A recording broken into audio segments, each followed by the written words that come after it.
welcome to the Light Show.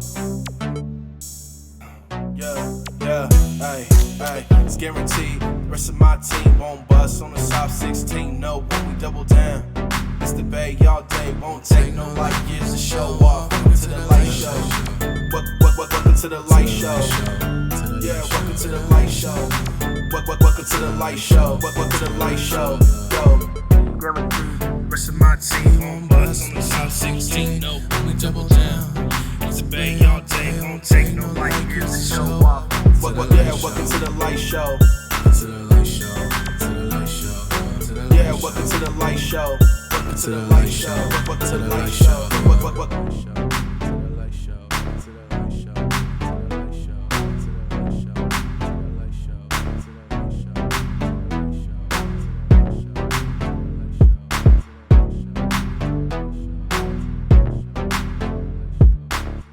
Ladies and gentlemen, boys and girls, you're now rocking with the best needle alive, this podcast you're ever going to watch. He is Luis Lightyear Vargas. I'm, of course, Justin Show-Off Davis, and together we are the Light Show. Lightyear, what do you have in store for us today? All right, guys. So, welcome back. If you guys haven't already, go ahead and like, subscribe, share. Let everybody know this is the best podcast on YouTube right now, and we want to get this ball rolling. Okay. All right. So we got a little bit of relationship advice. We'll get you, a little bit of the mind of Justin Heat, show off, all the above, Davis. All right, man. So, how many chances is enough? How many chances do you give your partner that you're talking to, right? Do you go based off of, like, if it's a new relationship, you're on a short stick where it's like you only get one chance, or if you're in a relationship where you've been in for like a year, 2 years, or 3 years, do they get a couple more, fuck ups that you're just kind of gonna, sweep under the rug? How do you do it? What's your mindset on that? Go. The fuck do you mean by chances? Yeah, like if they fuck up, like if you're in a relationship with somebody and they just drop the ball, and that's a hard motherfucker. That is a hard ass question to answer. It's very vague because it depends. Like if it's cheating, let's like get to it. If it's cheating, we're like, come on, get out of here. Like we're done with that one.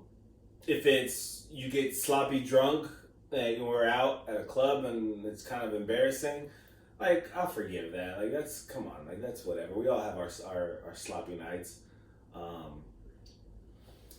If it's early in the relationship and we're still in that talking, maybe dating stage, flaking is almost a no-go. So if you flake on me once, you get one chance on flaking, and it better be a good emergency. Honestly, it can't be I double booked. Like I told my friend that I was already gonna do this, and then like okay. That's your one go. That's your one go. You flake again, and I don't care how hot you are, how well we vibe. Like we're done because I probably moved around my plans for you. There's stuff that I wanted to do that I'm not doing because I wanted to hang out with you. But you hit me with something like, my friend needs this, or even if it's like, my parents did that. Like you knew all this going into it, or you're just saying that my time isn't worth enough because you're willing to cancel our plans for these last minute plans that you already had. So, you get one chance on the flake, and then after that, it's just no. Unless your flake is, I had to work long hours today, I'm just not up for it. You don't get a one chance. Like you're just done off the bat. I don't care how well we were vibing on text. I don't care how many times we Snapchatted each other. Anything like that. If your excuse has anything to do with, I'm just tired today, can we do it another day? I'm like, yeah, sure, no problem. And that another day is never gonna come. That never day is never gonna come. I promise you that. But on the cheating, like no, like I'm too old to put up with that now. Maybe if I was like 19, 20, we were young, and you accidentally experimented. Like there are situations where you feel like, you didn't really cheat, but you did cheat. Like you're on the dance floor, and then some dude gets the wrong idea, and then like starts kissing on your neck. Like, that's not honestly your fault. Like, I used to have this philosophy where I don't care if my girl's dancing with another dude. Like, shout out to Trey Songz because he has a song called "She Just Wanna Dance," and I don't see the problem if she wants to party. Go and get her groove on, dance with anybody because she's coming home with me. So like I always have that philosophy. Like, dancing is dancing. I always just have the philosophy of just, if the hands are on the hips, cool, whatever, like, it's dancing. But when they start moving it, ass, breasts, something like that, then it crosses the line into cheating. But dancing is dancing. Like, I don't really. See, I don't know. I don't think I'd be able to be in the same room if my girl was dancing or if another dude was grinding on my girl. Well, so that's what I said. It's like hands on the hips is different. If you're pressed where you're, grinding, I don't care. Where, I don't even want you like breathing around her. To be honest. And I don't think it's a jealousy thing. It's just like, I don't know. It would irk me the wrong way just as he had another dude. I don't know. Maybe it's just. I don't know. That's crazy. That's 100% a jealousy thing. I don't know. But like I said, that was in my youth. I haven't been put in a situation in a long time. So like now, I don't know how I'd react to that. I probably wouldn't like it now because now I'm being in more of like wife and future like that. Yeah. But like before, like, nah, that shit didn't bother me. But like when it comes to chances, to tie it all back into your question, cheating, it's a no. You flake on me, you get one chance. If it's a inexcusable flake of I'm tired, you don't get another chance. You get sloppy drunk, I'll give you another chance. Lying, it has to be a good lie. I appreciate a good lie. I am a person who appreciates a good lie. If you put a lot of thought into your lie, it's complex. Telling the truth in life rarely does you any good unless it fits your narrative. And then I find out because I had to actually do like some detective work, then I know that you really covered your tracks. I'll give you another chance. Oh my God. I appreciate a good lie. I would think it'd be the opposite. No. If you give me a sorry ass lie, that means you don't really care about. Like you didn't really care about me. You just threw out any kind of excuse. You just threw out anything that I can't fact check. I know. I'm just super excited. But yeah, so yeah. Okay. Put in the effort. Think of a good lie. Give me a good hard lie to trace. Dang. Okay. You want to be a detective out here. All right, I like it. All right. My next question is, to you when you see a woman and you're going to start, topping her, taking her out, what are red flags that you avoid? Like, what are things that if you see that pop up, you're just like, this is a no-go, like a straight no-go for you? Obviously, you're a big guy on cheating, so obviously if she has a boyfriend or even a girlfriend, it'd be a no. So what else would you say that's like a red flag? Well, again, to say it, in my youth, if she had a boyfriend and she was talking to me on the low, talking about how much she doesn't like her man, blah, blah, she wants to leave, blah, blah. I was always, like, oh yeah, cool, blah, blah, blah. But now where I'm at in life, it's just like, woman, you ain't shit. Like, break up with him then. That's a red flag. If you have a man, and you're talking to me, that's automatically a red flag. Other red flags, I would say, are definitely if you see her comment on other dudes pages and stuff. Like if a dude has his shirt off and he's flexing and she just says looking good, she's like, well, it's just Instagram, it's just a picture, and that's foreshadowing. Okay, she's gonna cheat on you. She is going to 100% cheat on you. Also on the flaking thing, that's a red flag. I mean, it doesn't have to do with necessarily cheating, she's flaking on you to go see another dude, but it's just, you just know already that you're not going to be a priority. So right off the bat, you're not going to be a priority to her, and it's just going to continue on throughout the entire relationship that you have. If you guys watched our previous episode, what do you look for in a woman? When we asked that on a fan's question Q&A, I said sense of humor. So a red flag would be if I'm telling certain jokes or I'm seeing things that I think is funny and you don't laugh at all, your looks only get you so far. So if we're not compatible personality-wise, then I just know we're not going to get past nothing but the physical stage. So that's a red flag for me. If I know that we cannot laugh at the same things, if an old person misses a step and falls down and I want to laugh and you don't, we're not gonna go very far in life That'd because be pretty funny. because we're just too opposite. Like those are red flags. Oh, and also another red flag, if you joke about how you always love to go out to eat because you don't want to cook, that's a major red flag. Because now then I'm thinking, okay, so if we get married, if we have kids, all this other stuff, you don't know how to cook. So like I could be at work for 10 hours a day, then I have to go to MMA practice because I have some teammates about to have a fight, then come home. Like we're not gonna have no home cooked meal on the table.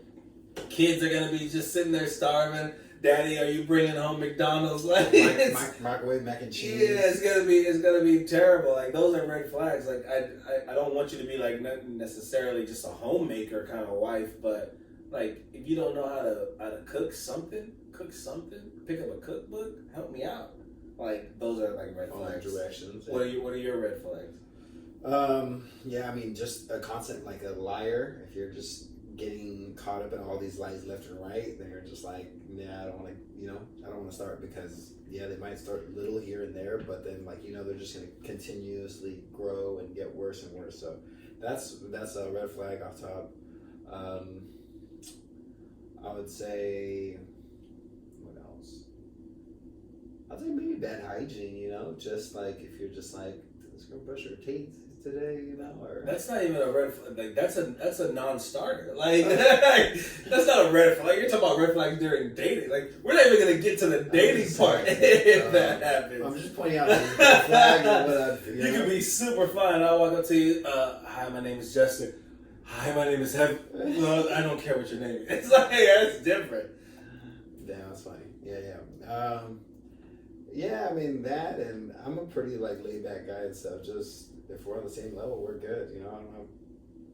Oh, what about exes? Do you think exes are red flag, like baggage red flags? Like, if there's an ex that's still trying to get with the girl, like, do you think that's problematic, even though the girl doesn't want to talk to the dude, or like situations like that? Well, lucky for us, we're both fighters, so I don't feel any kind of threat on if her ex is trying to get her back, especially if she's telling me about it. Like if he's DMing her and she's showing me like stuff like that, like that already builds the trust that I know that she really is not trying to mess with this dude, But if I find out, it's different when I find out. So if I find out that, damn, you're still texting your ex, oh well, we're still trying to be friends. He just doesn't understand. I don't want him back, but I'm just trying to be his friend.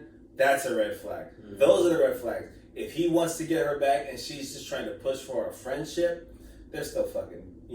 Focus on yourself, King. All right, just focus on yourself. I don't mind. Like if you want to be on friendly terms with your ex, that's different. Friendly terms are different than being friends. Like I'm cool with friendly terms. But if he wants to get you back, if you're telling me like, oh, look at this, blah blah blah, then I have faith in you. I have trust in you. But if you're still following him on Instagram, you still have a snap streak with him. I still want I don't want my streak to die. Like nah, bruh. We're done. Fair enough. All right. So this next one, I feel like this is something that happens more often than not. How would you personally friend zone somebody? Like if you friend zone them, like you meet someone and you go on a date and you like them, but you're like, I don't think I like them in that way, or I think I could have them, as a good friend, but then they really like you. How would you friend zone them? How would you handle that situation? For a man, that's way easier than it is for a woman. I mean, just don't have sex with them. Oh, that was the next question. That's it's way easier for a man. Because a man is supposed to be the one that makes the first move to initiate the sex or the sexual contact. It's the man that's supposed to get close. It's the man that's supposed to put the arm over the shoulder. It's the man that's supposed to lean in for the kiss. If you do none of that stuff, then it's like she'll get right away. It's a moot point. Like a woman will pick up on those signals. If she invites you over late night, let's watch this movie, and you're just like, nah. What? Or if you do go over, but you're like a good couch cushion. I have friends face away. that can't, pull the trigger, and they're afraid and they're nervous and they don't have that confidence yet. And so maybe they might, come across as shy, but they just don't know how to move or make that move, right? So do you think that's the same thing? Just No, because there's a woman can tell. I give women way more credit than that. A woman can tell the difference between a guy that's shy and a guy that's not interested. Like, women aren't dumb. Like, they can read the signal if a guy's like, just nervous. yeah, just like this, and he doesn't know if he should make that move or like anything like that. And a guy who's just like, just chill. And a guy that's just like, we're watching this movie. Hey, I'm trying to watch the plot. Yeah, you're missing some important details. Like a woman can tell on stuff like that, or if they're hanging out and a guy really wants to make it known. Like if the woman, if she's pressing hard, if she's the aggressor, because there are some women who try to get their point across.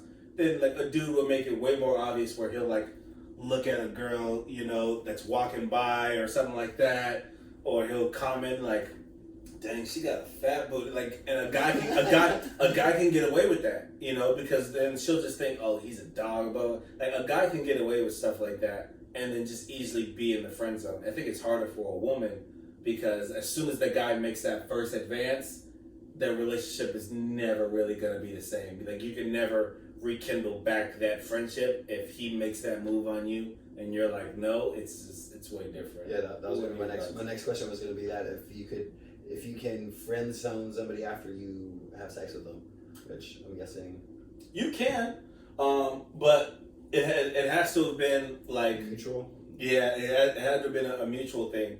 Like if you guys dated a couple of times and it just didn't work out, and in that dating you guys did have sex, like say on the first night or second night, something like that, it just didn't work out, but you guys feel like your personalities are really cool together. Yeah, you can be friends. That works.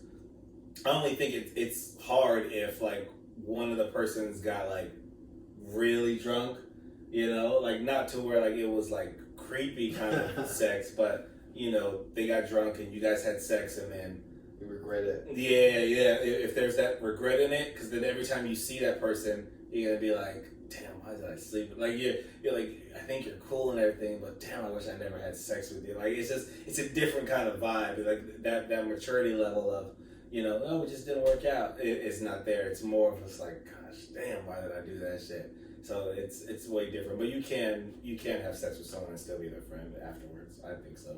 And then you have to disclose that to your following relationship do you think? It depends on the level of friendship you guys attain.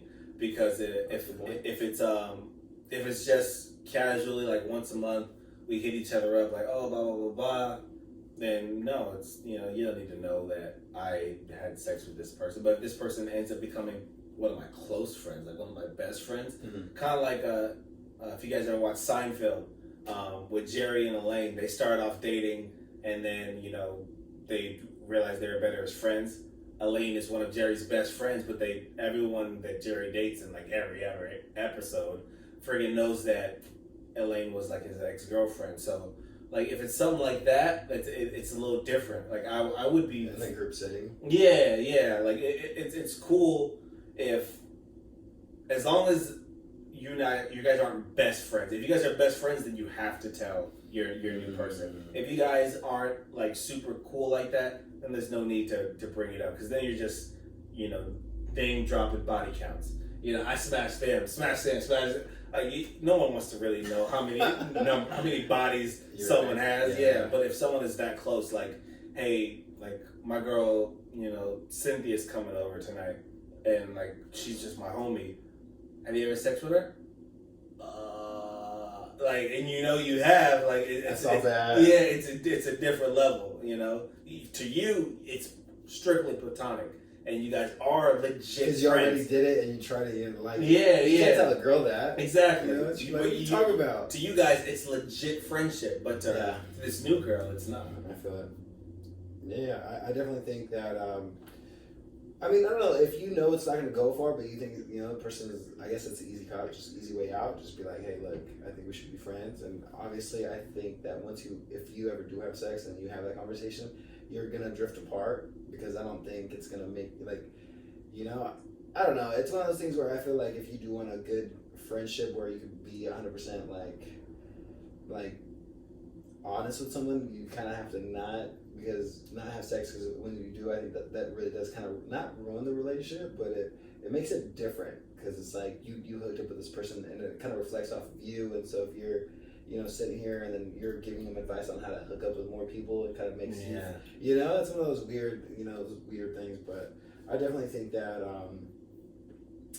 that you could still be friends, but it's not going to be best of friends. I don't know. I think it's too close to home when people do that. But, all right, and then so my last question, and this is probably another thing that I guess would help people out if they kind of understood where your mind's at, is at what stage in a new relationship do you introduce your partner or your person to friends, family, coworkers, social media? Do you go based off of like a calendar time, like 3 months, 4 months, or do you go off of feeling like, oh, I really enjoy this person, or really like this person hanging out with me, so like let me introduce them to my friends, to my family, so on and so forth? What's your mind on that? What's your friends can happen right away. That's whatever. I mean, yeah, friends can happen right away. I rather have the friends come sooner, because like friends are people that you choose to be around. Like, you know, your family are people that you're no matter what, you're tied to your family. You know, but your friends are the people that you yourself choose to be around. Like, you don't have to be around them, you choose to be around them. So I would value their opinion on this person I'm with. So yeah, you can bring them around friends like right off the bat.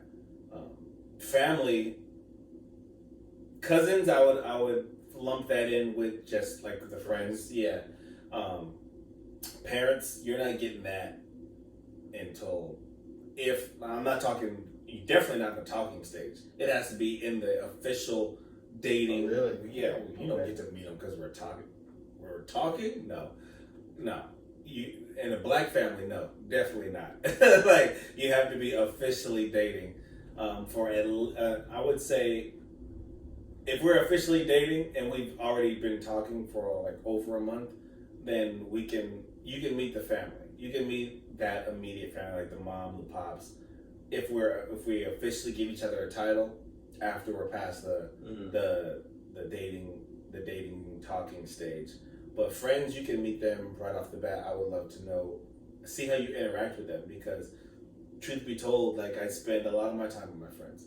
So, you know, I'm not one of those people that honestly like to bring their significant other to every single event. I honestly think that's honestly kind of rude when you do that, especially if you don't announce it. Like, if you go out, if you all have tickets to like a ball game or something like that, and you're all gonna hang out, just, you know, the crew, and then someone brings their significant other, you don't get mad. It's not a feeling of mad, but it's just like, it's like now be yourself. Yeah, we got to make sure that this person's not excluded now, because it's different. Like, there can be a pause in a conversation for you, because you know that you still know everybody. So like, it's like whatever. But if there's a pause in the conversation for that person, it's awkward, because they don't know how to interject themselves into the conversation, because they're not a part of the crew. So like I honestly feel it's kind of rude, especially when you don't say beforehand, like, hey, I'm bringing so and so, because you got to put your friends in the right mind frame that, okay, this person's bringing so and so. I can't say this and this and this. Yeah. Especially like, what if we have like a surprise party and there's gonna be strippers, or some shit like that? Like, I'm not calling up late night canceling those strippers. You know, she better be okay with it. Like, you chose to bring her. So yeah, but when it comes to like family, you have to have that dating title. We are in a relationship. Friends, I want you to do that right away, because I need to see how you mesh with the people that I see the most. I see my friends more than I see my family, honestly. I see my friends damn near every single day. You know, I see my family once a week, once every 2 weeks. So like, those are the people that you're gonna see me around the most. So you definitely have to interact with them. And when it comes to seeing my daughter, you're not seeing her until like 6 months. So don't even. 6 months. That's not even asking. Like, don't even ask. Yeah, I'm not having a revolving door of women, you know, meeting her. Like, yeah, I don't want her to learn names and get attachments, because then that's when you get the whole, well, where's so and so? She fucked up. I don't need any of that. Yeah. What do you think? Yeah, I mean, I think that it's like, I would say off of a timeline as well, just like a month system, you know, like 3 months, 6 months, a year, so on and so forth, just because you just don't know how long the person's gonna stay in your life for, you know. But yeah, I think you're right. Like, I think it's always cool. Like, start off with like a game night maybe, and then from there move on. See how they are with, you know, obviously your immediate family, maybe like a brother, like you said, cousin. How they are with the kids, like with the kids in your family and stuff. Because if there's not, I mean, there's people that don't like kids and stuff. So you gotta be careful who you bring around. Yeah, and I guess social media is kind of those, I don't know, you play it by ear type of thing too, you know? Like, I don't know, it depends on, because there's people that really, they get like upset that you never post them, or you never you know, you never show my this, or you never post me on your story, you never tag me, you never do this, you never do that.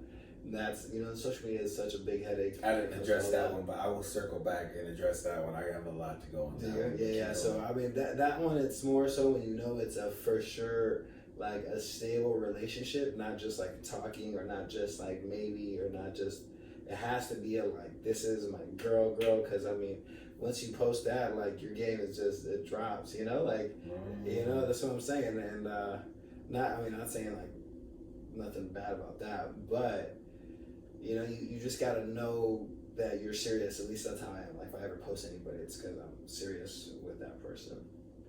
Yeah. All right, let's hear it. Back to that social media.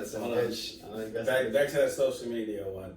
Y'all bitches ain't getting posted at all. I'm sorry. Ooh. Like, no way. And if you're my girl, if you become my girlfriend, I retract the whole bitches line. But especially on Instagram, you get burned way too often. You get burned way too. I feel so bad for so many people that do all these gosh damn posts, and then a month later that person's not around anymore, and then you look stupid because you have to go through and you have to delete everything, or you change your bio to married with the little ring, knowing damn well you're not really married in the first place, and you post that shit.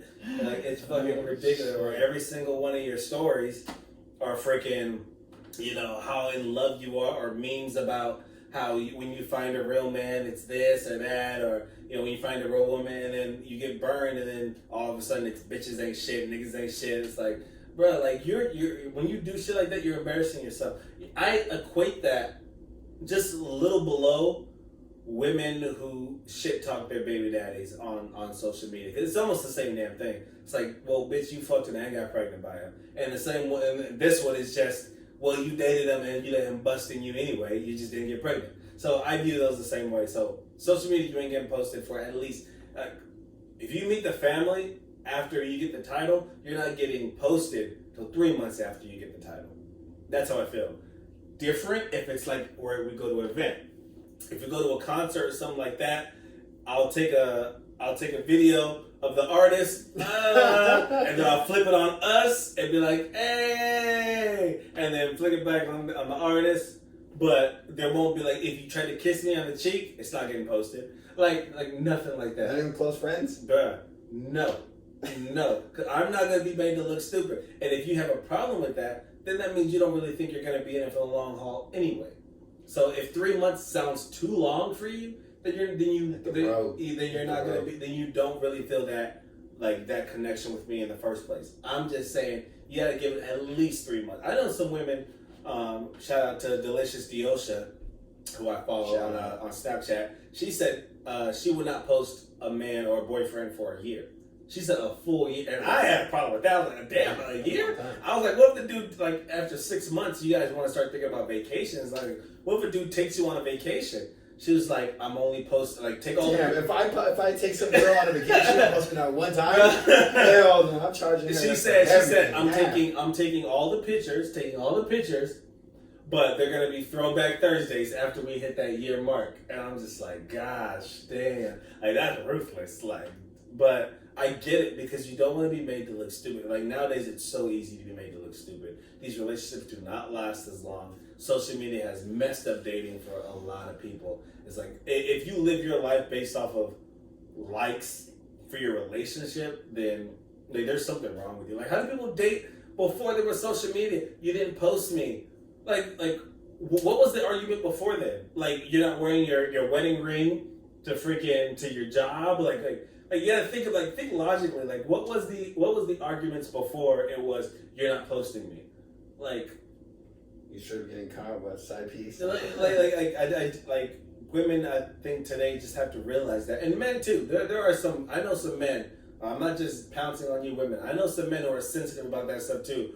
Oh, you got 10,000 followers and you only follow 1,000 people. Oh, why all those thirsty dudes be hitting you up? Well, put me on your page. Are you afraid you're gonna lose followers? Like you're super insecure. Like, bro, if you bagged that woman who's that popular, you should be proud of yourself. You got this woman who has all these followers. You need to be proud of you. I'd be sitting back like, I'm the one that's getting that. Like, she likes me, she loves me. But you're over here worried about, I don't got no posts on social media. It's like, bro, like you're over. That's what you call overplaying your hand. Like you're bluffing your hand. Just let it go. You think you're so those 10,000 other dudes would love to be in your spot without the post, and you're sitting there complaining about a social media post. You gotta put life in perspective sometimes. There you go. And that's just my little rant. That's 2 cents. I love it. Oh yes, That's it. All right, well that was a quick little relationship cap from us. Luis Slayer Vargas, Justin Show Off Davis. Welcome to the LightShow.